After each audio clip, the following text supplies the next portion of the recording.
Saudi अरब में शादी करने के क्या फ़ायदे हैं? सऊदी अरब में क्या शादी करके अपना बिज़नेस खुद कर सकते हैं? क्या सऊदी अरब में सऊदी लड़की से शादी करके सऊदी का पासपोर्ट आप पा सकते हैं या नहीं पा सकते हैं? और कितने दिन के बाद आपको सऊदी अरब का सिटीज़न मिल जाता है? काफ़ी लोग परेशान हैं, काफ़ी लोग पूछते रहते हैं कि भाई हम सऊदी लड़की से शादी करना चाहते हैं, भले ही मुझसे एक संभलता नहीं है लेकिन यहाँ पे शादी करना चाहते हैं। काफ़ी मेरे परदेसी भाई का सवाल आता रहता है, तो मैं सोचा हूँ कि इसको क्लियर कर दिया जाए। जो भी मेरे परदेसी भाई यहाँ पे काम करने के लिए आते हैं, काफ़ी लोग बिज़नेस करने के लिए आते हैं, काफ़ी लोग यहाँ पे दुकान चलाते हैं, वो लोग सोचते हैं कि यार शादी करके हम यहाँ पे कामयाब हो सकते हैं और क्या तरीका है शादी करने का, कितना खर्चा होता है।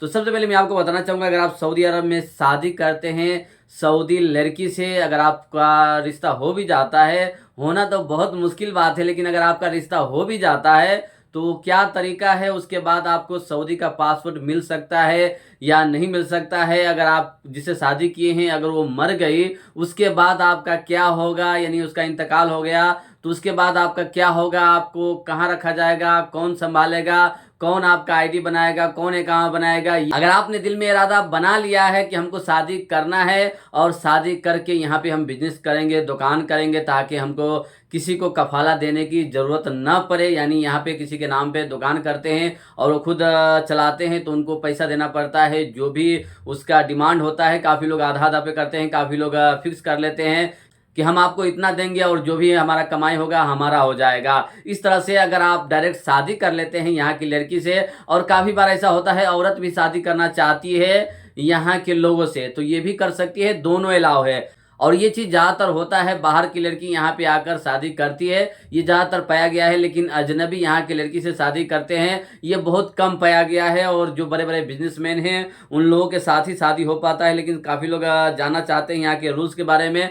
तो सबसे पहले मैं आपको बता देता हूँ, अगर आप यहाँ पे आकर किसी के साथ शादी कर लेते हैं, अगर उनके घर का आदमी मान जाता है तो आप उनसे शादी कर सकते हैं। शादी करने के बाद आपका जो इकामा है अब वो बनाएगी, आप उनके नाम पे ट्रांसफ़र ले सकते हैं। आपका कफील है आपकी बीवी, यानी अगर लेडीज़ है तो उनका कफील है उनका शौहर, तो वो इकामा बनाएगा। आपको पासपोर्ट नहीं मिलेगा या यहाँ का नेशनल आईडी नहीं मिलेगा। शादी के बाद उनके नाम पे आप कारोबार करना चाहते हैं, दुकान करना चाहते हैं, कोई चीज़ खोलना चाहते हैं तो उनके नाम पे खोल सकते हैं, अपने नाम पे नहीं खोल सकते हैं, क्योंकि आप अजनबी है। भले ही आप उनसे शादी कर लिए फिर भी आप अजनबी है, उनके साथ रह सकते हैं, उनके घर में आना जाना कर सकते हैं, यानी आपकी बीवी है, लेकिन उनके नाम पे ही आपको सारा कारोबार करना होगा, वो आपका अकाउंट बनाएगी। और उनके बाद अगर बच्चा होता है उनका, उसके बाद अगर वो इंतकाल कर जाती है तो फिर आपका कफील आपका बच्चा रहेगा, यानी जो आपकी औलाद है उनका यहाँ का आईडी बनेगा, तो उनके ज़रिए आपका अकाउंट बनेगा। अगर उनके पास बच्चा नहीं है और उनका इंतकाल हो जाता है किसी वजह से,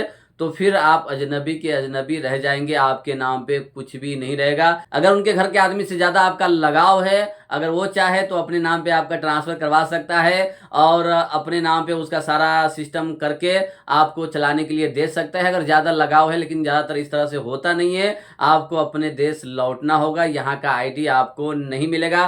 काफ़ी लोग सवाल करते रहते हैं कि भाई यहाँ पे ये चीज़ होता है, अगर आपका बच्चा है तो यहाँ का उसका आईडी बनेगा, वो यहाँ का हो सकता है, लेकिन आप नहीं हो सकते हैं।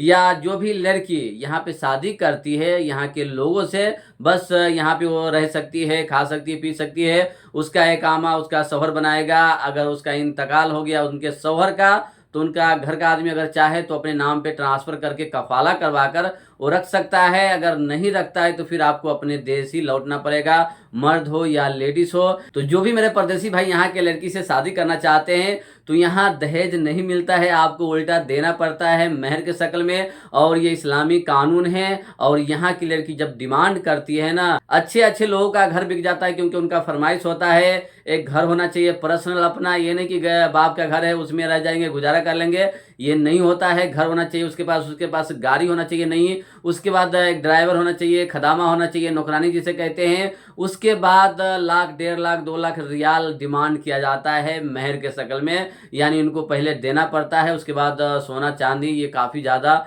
डिमांड होता है, तो आप पूरा नहीं कर सकते हैं। और यहाँ पे जो लोग भी शादी करते हैं खुद कमा कर करते हैं और बड़े बड़े को मैं देखा हूँ, यानी काफ़ी उम्र हो चुका है, अभी भी वो लोग कुंवारे घूम रहे हैं क्योंकि उनके पास पैसा ही नहीं है कि वो शादी कर सके। हम लोगों के देश में क्या होता है, बाप जो होता है अपने लड़का और लड़की की शादी कराता है अपना पैसा खर्च करके, लेकिन यहाँ पे नहीं है। यहाँ पे अगर आपको शादी करना है तो अपना पैसा खर्च करना है औलाद के लिए, और बेटी की शादी जो यहाँ पे करते हैं उनको काफ़ी ज़्यादा पैसा मिलता है। इसी हिसाब से यहाँ पे बेटी होता है तो खुशियाँ मनाया जाता है, लड़का होता है तो नॉर्मल है, जो चल रहा है माहौल उसी हिसाब से यहाँ पे खुशियाँ मनाया जाता है। तो जो भी अजनबी भाई सोचते हैं यहाँ पे शादी करने का, तो आप शादी नहीं कर सकते हैं। शादी करने का इतना ज़्यादा खर्चा है, और अगर आप शादी कर भी लिए तो आप उनका खर्चा नहीं उठा सकते हैं, नहीं उठा सकते, क्योंकि ये लोग जल्दी खाना नहीं बनाते हैं। यानी खाना बनाने के लिए ही आपको एक आदमी अलग से रखना पड़ता है, बावर्ची। नहीं तो ज़्यादातर ये लोग होटल से हमेशा खाना खाते हैं, बाहर ही खाते हैं। तो आपका जो भी कमाई है वो बर्बाद हो जाएगा, और आपके घर पे अगर ज़मीन जायदाद है वो भी बेचकर यहाँ पे लगाना होगा।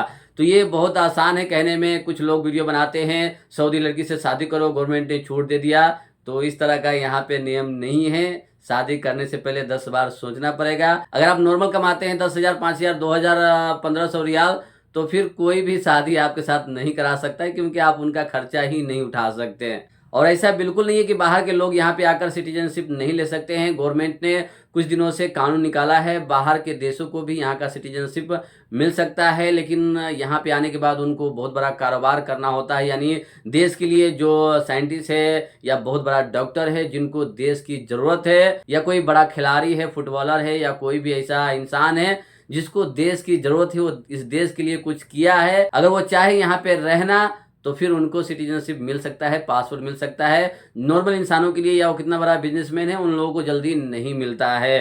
तो उम्मीद करता हूँ कि आपको समझ में आ गया होगा। इतना ज़्यादा खुश होने की ज़रूरत नहीं है, और आप तो बिल्कुल खुश ना हो, क्योंकि आप इतने बेरोजगार हो गए हैं, अपने देश में कोई लड़की देने के लिए तैयार नहीं होता है। तो फिर यहाँ पे शादी करने का सपना तो भूल ही जाइए। सपना में अगर हो जाए तो अलग बात है, हकीकत में यहाँ पे नहीं हो सकता है। जो नॉर्मल कमाने वाले हैं, प्यार भी नहीं करती है यहाँ की लड़की किसी अजनबी से, क्योंकि पैसा ही देखा जाता है। ये नहीं देखा जाता कि प्यार अंधा होता है।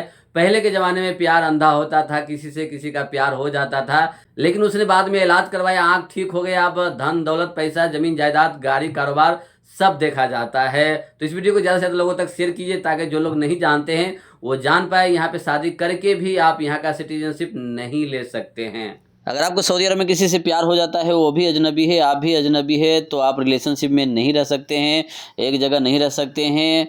तो फिर आपको शादी करना होगा। कॉन्ट्रैक्ट बेस पे भी शादी होता है। 3 साल तक अगर आपका कॉन्ट्रैक्ट है, यहाँ पे रहना चाहते हैं तो 3 साल के लिए भी शादी कर सकते हैं। काफ़ी लोग इस तरह से यहाँ पे किए हैं, और हमेशा के लिए भी कर लेते हैं, कोई मसला नहीं है। लेकिन ज़्यादातर फिलिपीनी, इंडोनेशी और पाकिस्तानी काफ़ी लोग इस तरह से किए हैं, तो मैं आप लोगों के साथ शेयर किया हूँ, ताकि इस तरह से काफ़ी लोग रिलेशनशिप को नाजायज़ तरीके से नहीं, जायज़ तरीके से जारी रखते हैं, शादी कर लेते हैं, उसके बाद वो अपने घर तलाक लेकर चले जाते हैं। तो ऐसा भी यहाँ पे होता है, काफ़ी लोग करते हैं।